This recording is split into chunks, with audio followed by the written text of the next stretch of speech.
pour vous parler des dernières choses que j'ai achetées, reçues et tutti quanti. On va commencer d'habitude un petit peu par... là je crois qu'on est sur ordre chronologique.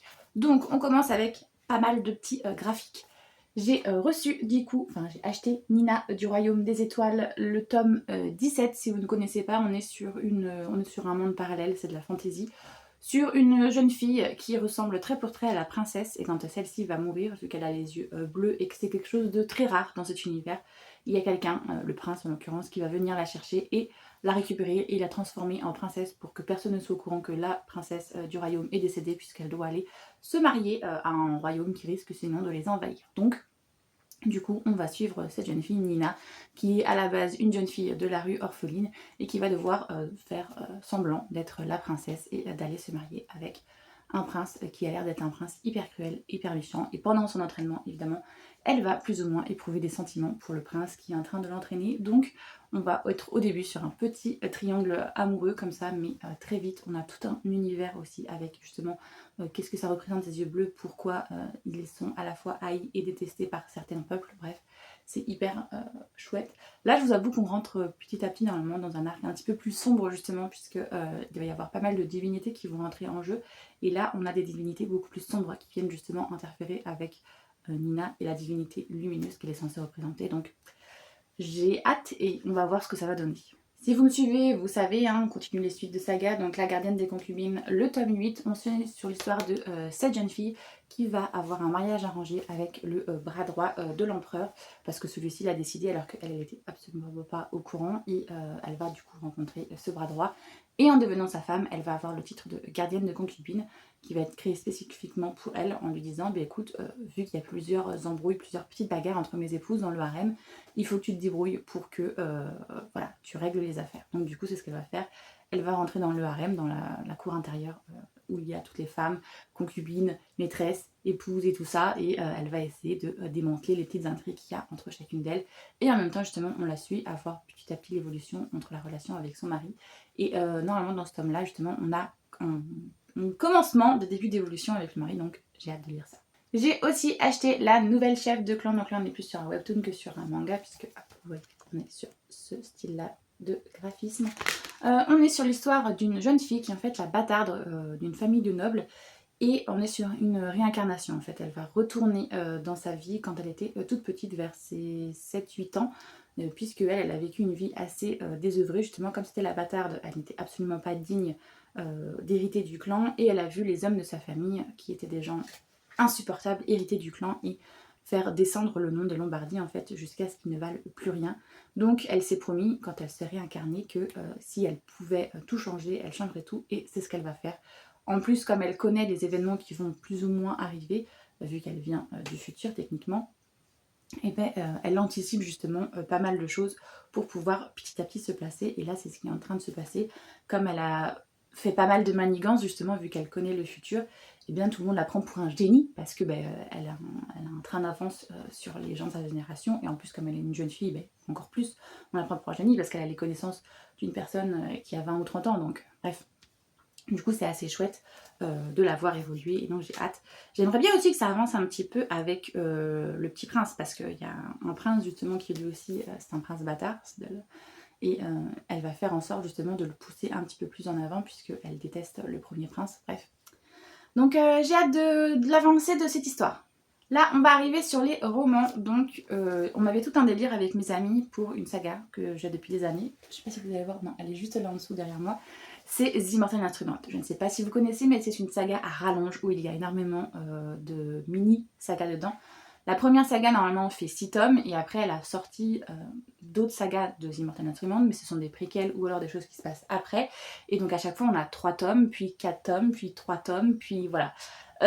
Du coup, je devais me mettre à jour pour avoir le droit d'acheter la suite.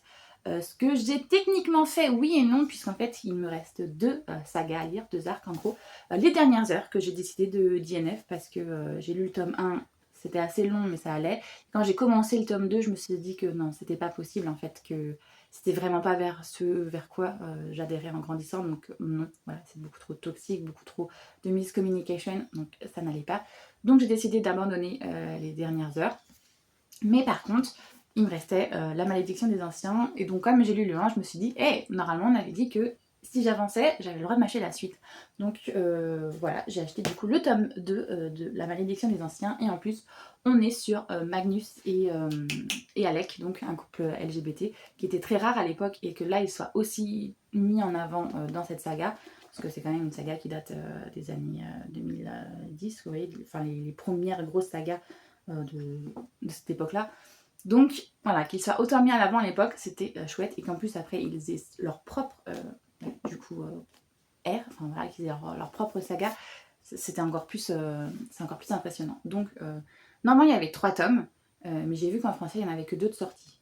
Pas grave, autant continuer parce que de toute manière, j'avais eu un peu peur justement de me mettre dans le tome 1 parce que je me disais justement c'est vieux, ça a du mal vieillir, je vais pas du tout me retrouver et tout. Et au final, en le lisant, oui, c'était plein de clichés, oui, mais c'était surtout plein d'humour en fait. Et c'est ce que j'ai apprécié. C'était très frais grâce à Magnus évidemment. Donc je me suis dit, ben allez, on va les finir et au moins je pourrais me dire, ça y est, j'ai fini les Immortal Instruments, même si techniquement j'ai abandonné les dernières heures. Je ne vous ai pas fait le résumé, pardon. On va peut-être recommencer par le début. Donc, The Immortal Instrument, on est sur une urban fantasy avec ce qu'on appelle des néphilim. Donc, c'est des mi-anges, mi-humains qui sont là pour protéger justement les humains de démons. Puisqu'il existe les anges, il existe les démons. Et les démons sont des créatures très clairement qui s'en prennent aux humains, voire aux créatures magiques. Puisqu'en plus d'avoir ces mi-anges et ces anges et ces démons, il y a des créatures justement qui descendent soit des anges, soit des démons. Donc on va avoir des fées, on va avoir des vampires, on va avoir des loups-garous. Et on va dire grosso merdo, on est à peu près sur tout ça. Et les sorciers, pardon, j'ai oublié les sorciers. Donc on va les suivre justement puisqu'il existe les Néphilim, ce sont un peu les gardiens, le protecteur de l'humanité. Et on va suivre justement Alec qui est un Néphilim. Et au cours de leurs aventures dans les Immortal Instruments, ils vont rencontrer Magnus qui est le grand sorcier de Brooklyn. Les sorciers ce sont des enfants ils sont mi-humains en gros, mi-démons et ils ont des pouvoirs magiques. Ce que les Néphilim n'ont pas en fait, ils ont une capacité énorme à se battre et tout mais ils n'ont pas de pouvoir magique alors que les sorciers si. Et donc du coup ils vont faire appel à Magnus qui est un sorcier qui est du coup assez vieux parce que les sorciers sont immortels. Et donc du coup Magnus et Alec vont tomber amoureux l'un de l'autre, même si chez les Néphilim évidemment l'homosexualité est très mal vue et donc du coup voilà, ça va faire débat lors de cette saga, mais dans cette saga-ci ils sont ensemble et donc c'est bon, on est content. Et justement on est un peu après la première saga et donc on voit comment ils essayent l'un et l'autre de s'acclimater parce que Magnus est un sorcier qui a je sais plus combien d'années, il a on va dire il a 1000 ans, alors que Alex est un jeune Néphilim qui a à peine 17 ans.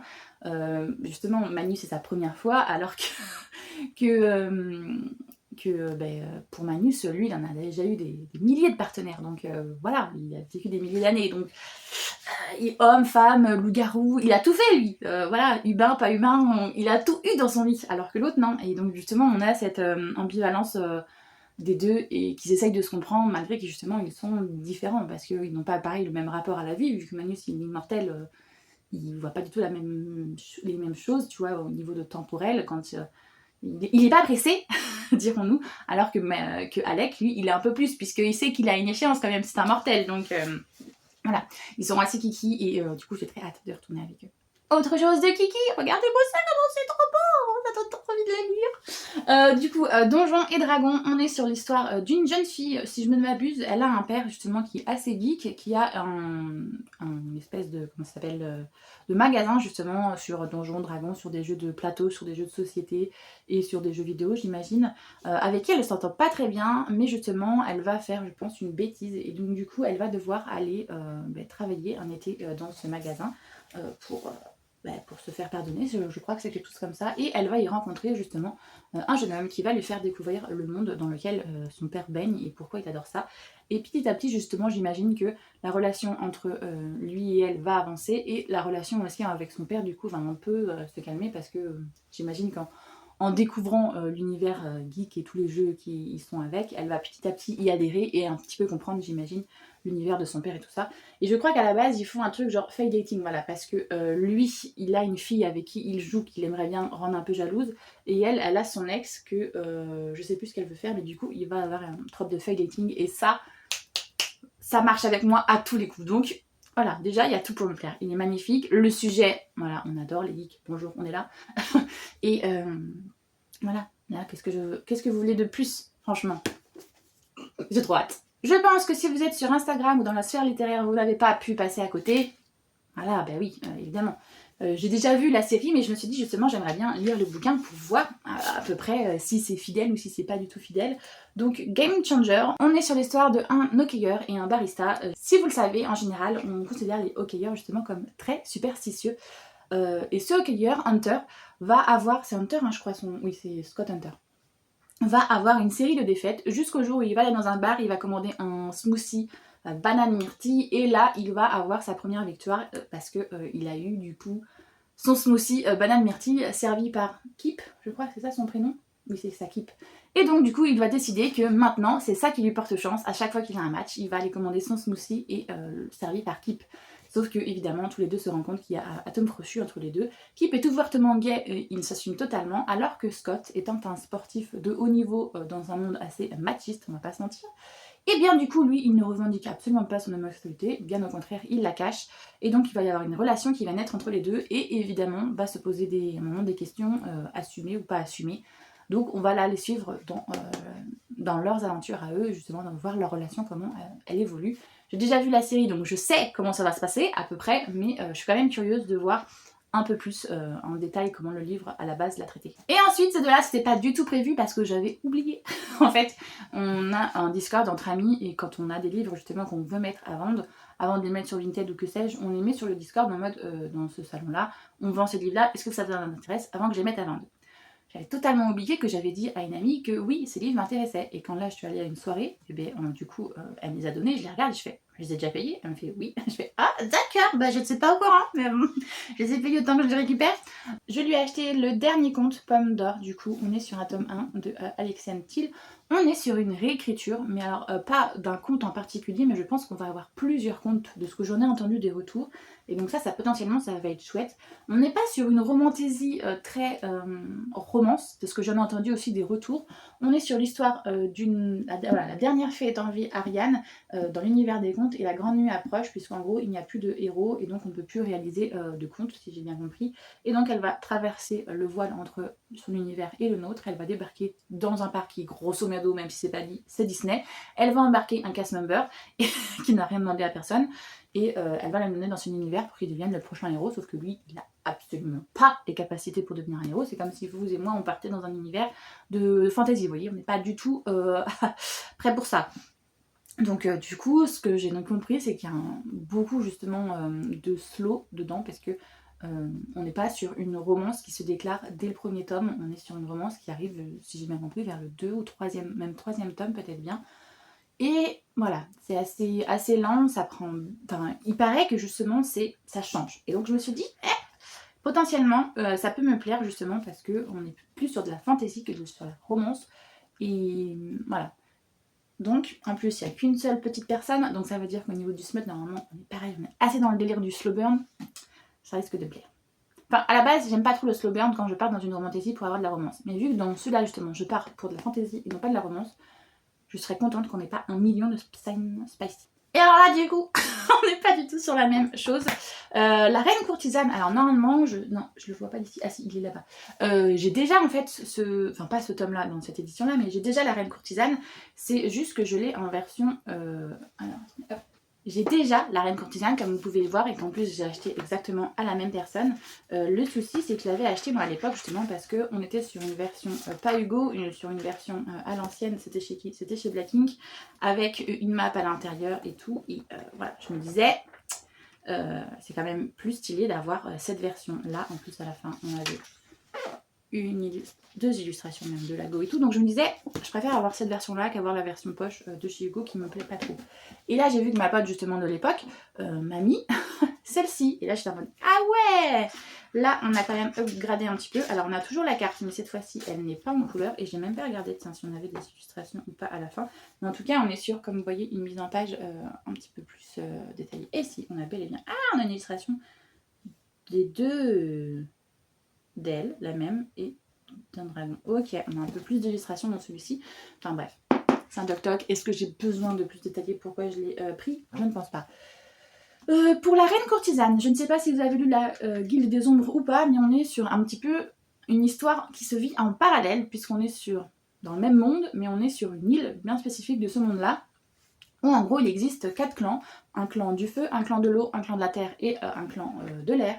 Et on est sur un prince qui du coup, son père a été tué, si je ne m'abuse, et du coup il en veut parce qu'il est persuadé que ce sont les autres clans, voilà, lui c'est le clan du feu, il est persuadé que ce sont les autres clans qui ont tué son père, et donc pour se venger, il va décider d'attaquer tous les clans. Et il va aller plus loin que ça parce qu'il va décimer les clans, se marier à la princesse du dit clan, et du coup récupérer le pouvoir de ce clan qui est normalement censé être... voilà, il récupère la propriété de ce clan. Donc petit à petit, en fait, il fait ça. Donc au début, il fait ça avec le clan de l'air, après il fait ça avec le clan de la terre, et là, il débarque justement dans le dernier clan, le clan de l'eau, et c'est ce qu'il s'apprête à faire, justement, à récupérer la princesse et à en faire son épouse. Sauf que elle, évidemment, elle sait ce qui est arrivé aux autres princesses, qu'à chaque fois qu'il épouse une princesse, le lendemain, il la tue, puisqu'il n'a plus besoin d'elle, en fait. C'est pas un mariage par amour, c'est juste un mariage pour récupérer le clan. Et donc, elle veut tout faire évidemment pour que cette chose n'arrive pas.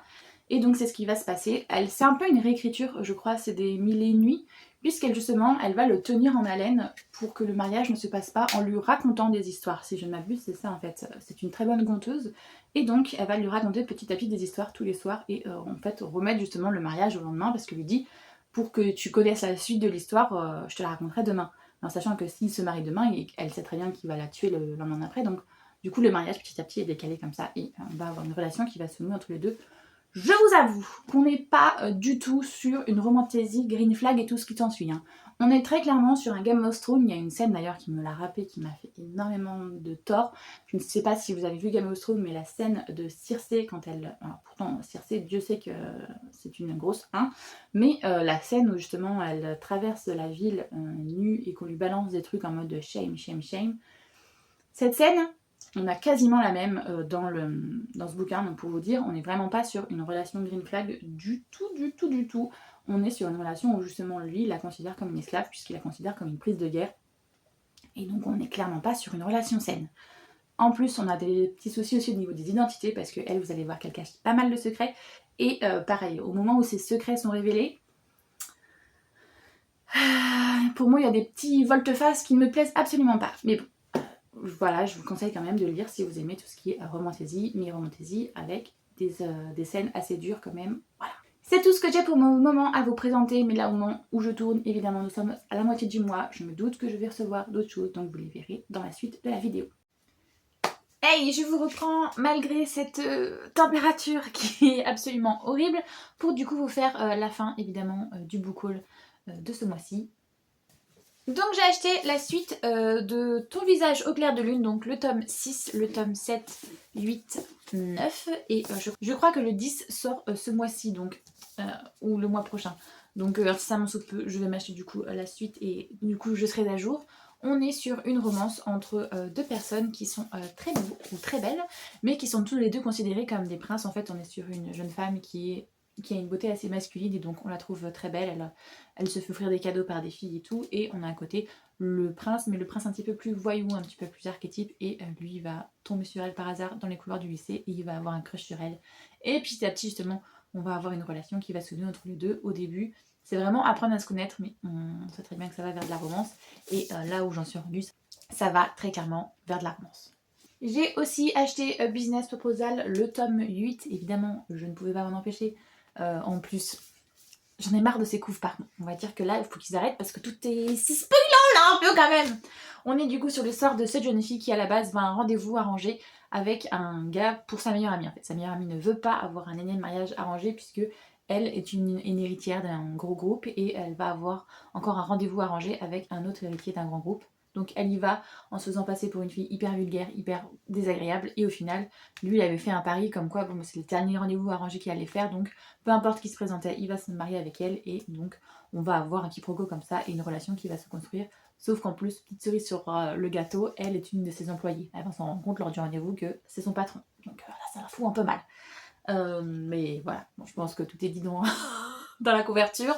On arrive, je pense, vers la fin. J'ai aussi acheté du coup I Don't Trust My Twin, le tome 5. Bon là on est un petit peu plus sur un webtoon un peu plus sombre comme vous pouvez le voir. On est sur l'histoire d'une jeune femme qui a une jumelle, mais elle c'est l'héritière entre guillemets de son clan, de sa famille de nobles, jusqu'au jour où elle se rend compte qu'en fait sa sœur jumelle qui a toujours fait croire qu'elle était justement fragile et malade, elle se rend compte qu'elle lui a mis à l'envers et qu'elle lui a tout volé, aussi bien son fiancé que tout ce qu'elle avait mis en place pour faire en sorte que sa famille prospère malgré tous les problèmes qu'elle a pu surmonter. Le souci, c'est que, eh bien, du coup, ce qui va se passer, on est sur un webtoon de réincarnation, elle va remonter dans le temps et donc, du coup, elle va décider de ne pas se laisser faire et évidemment détruire un petit peu les intrigues et les complots que sa propre sœur va engendrer contre elle. Je ne pouvais pas ne pas acheter ceci, surtout le mois de la fierté. Donc Light, Drag et Action. Et en fait, au début, je vous avoue que je l'ai pris un petit peu en mode fangirl. Je me suis dit, allez, on soutient la communauté queer. Enfin voilà, j'adore regarder Drag Race, j'adore ça. Et au final, quand je l'ai lu, je me suis dit, l'histoire est pas mal du tout. On est justement sur l'histoire d'un jeune lycéen qui adore tout simplement se maquiller, faire des costumes et tout ça, et va décider de devenir drague, mais en étant un garçon au lycée. Alors, c'est pas forcément très évident, et donc du coup, on va le voir justement essayer avec ses amis de petit à petit créer sa tenue de A à Z, et donc du coup, créer son personnage de Cam. Et évidemment, je pense que si vous êtes des connaisseurs de Drag Race, vous savez de quoi je parle, donc Cam Hug. Ou 1, 2, 3 Cam selon voilà, la version que vous voulez. Mais voilà, et je suis très contente au final de l'avoir pris parce que je l'ai dévoré. À peine je l'ai reçu, je l'ai dévoré. Donc bon, je vous en ferai un vrai update au moment voulu. Mais donc on va s'arrêter là du coup pour ce que j'ai acheté. Mais je vais vous faire un petit reset aussi du mois de juin parce que j'ai vu ça sur plusieurs chaînes et je trouve ça pas mal. Donc on va s'arrêter sur un petit temps statistique. Les prochaines vidéos, je pense que je le ferai peut-être au début de la vidéo. Ce sera peut-être plus simple. Ou je sais pas, on verra. Je vais vous mettre du coup ici vous l'image que moi je me suis faite pour être sûre de me mettre bien à jour. Au niveau du coup de tous mes achats, quand on regarde, en fait, il n'y a que 2 lectures que je n'ai pas faites durant le cours de mois de ce que j'ai acheté. Et en vrai, je me dis, la plupart ce sont des graphiques, donc c'est un peu logique, aussitôt acheté, aussitôt lu. Donc il n'y a que The Immortal Instrument et Game Changer, du coup, que je n'ai pas lu, mais tout le reste ont été lus, donc je me dis, ma palle n'a pas si empiré que ça. Au niveau aussi des sorties qui ont eu lieu du coup au mois de juin, bah, c'est pareil, à peu près aussitôt les sorties et achetées, je les ai à peu près lues, donc on est plutôt contente. Là, je vous ai fait sur les sorties de juin-juillet, puisqu'en vérité, il n'y en avait pas beaucoup, donc je me suis dit, je vous réunis le tableau ensemble. Au niveau de ma palle 2026, eh ben, je crois pas que j'ai beaucoup avancé, mais déjà de base, au tout début d'année, j'avais grave avancé, donc je suis pas non plus en retard. Parce que quand on regarde bien, j'ai lu 1, 2, 3, 4, 5, 6, 7. J'ai lu 7 titres pour le moment sur les 12 titres. Et non, qu'est-ce que je dis? J'en ai lu 7, mais j'en ai abandonné un, donc ça fait 8. Il m'en reste du coup 4. Et en vrai, je suis déjà en train de lire un de ceux-là. Je suis en train de lire Adopte-moi aussi. Donc, en vrai, pour ma palle 2026, je suis pas du tout à la bourre. Au niveau de ma palle devoir, en fait, je suis une influenceuse qui s'appelle Mira Zonchi et qui, du coup, sur la chaîne Twitch, nous donne des lectures devoirs quand on lui tous les 3 mois, bref. Donc, du coup, pour ma palle de janvier et mars, parce que j'avais déjà fait, elle m'avait déjà fait une palle pour janvier, mais il m'en est resté quelques titres de cette palle là que je n'avais pas lu, donc du coup je l'ai injecté dans celle de mars en plus du coup des lectures qu'elle m'avait données. Donc si je ne me trompe pas, ceux qui sont en vert normalement ils ont été lus au mois de mai, donc Popoliar, Sur le bureau, Omega en fuite, Pas de faire voir chez les trèfles et Good Girl Complex, mais ceux du coup qui sont en jaune, donc You with the View, attention spoiler, le clan Bennett, le chant du cœur pardon, La sirène de Malibu et Cross of Line, ceux-là ont été lus en juin. Donc je suis à jour au niveau de cette palle. Et du coup, au mois de juin, elle m'a donné une nouvelle palle pour les 3 prochains mois. Là, j'en ai donné beaucoup moins. Mais du coup, dans cette palle, vu qu'au moment où elle m'a fait ma palle, je n'avais pas encore lu Le Chant du Cœur. Donc, je l'ai remis, mais du coup, celui-là, il est lu en juin. Et pareil, à peine j'avais reçu, j'ai déjà lu 2 titres de la palle. Donc, ça va aller très vite. Donjons et Drama, et j'ai lu Viva la Vida aussi, donc voilà, je suis plutôt contente pour moi au niveau de ça. Je ne fais pas beaucoup de statistiques, je sais, j'arrive pas à le dire ce nom, désolée, mais je peux quand même vous dire qu'au mois de juin j'ai fait 29 lectures, dont 10 romans, 8 BD je crois, et on est sur 11 manga webtoon, bref vous voyez un petit peu, j'ai quand même plutôt un bon ratio de lecture, je suis assez contente de moi. Surtout que ce mois-ci j'avais une sortie de livre juste ici là, juste ici, Rock and Earth qui sortait. Et en plus j'étais sur un édito justement pour la sortie qui aura lieu en septembre, parce que si vous ne le savez pas, je suis autrice. Voici les romans que j'ai écrits. Et je vous remettrai un petit encart là bien plus beau où vous verrez bien mieux les titres. Donc évidemment, si vous voulez me soutenir aussi dans cette aventure-là, n'hésitez pas, tous les liens seront en barre d'informations. J'espère que cette vidéo vous a plu, si c'est le cas, n'hésitez pas à liker, ça aide énormément pour le référencement. Si vous souhaitez soutenir la chaîne, n'hésitez pas à laisser un petit commentaire. Si vous ne savez pas quoi dire, ce n'est pas grave, laissez un petit emoji. Là on était sur le mois de juin, donc c'était le mois de la fierté. Laissez un petit drapeau LGBT si vous voulez, ou alors des cœurs de toutes les couleurs. Faites comme vous voulez. Évidemment, moi j'espère que cette vidéo vous a plu. Si vous souhaitez voir le reste de mes vidéos, n'hésitez pas à vous abonner. Moi j'espère que tout va bien pour vous, que vous passez de bons moments, que vous faites de bonnes lectures, et je vous fais tout plein de gros bisous.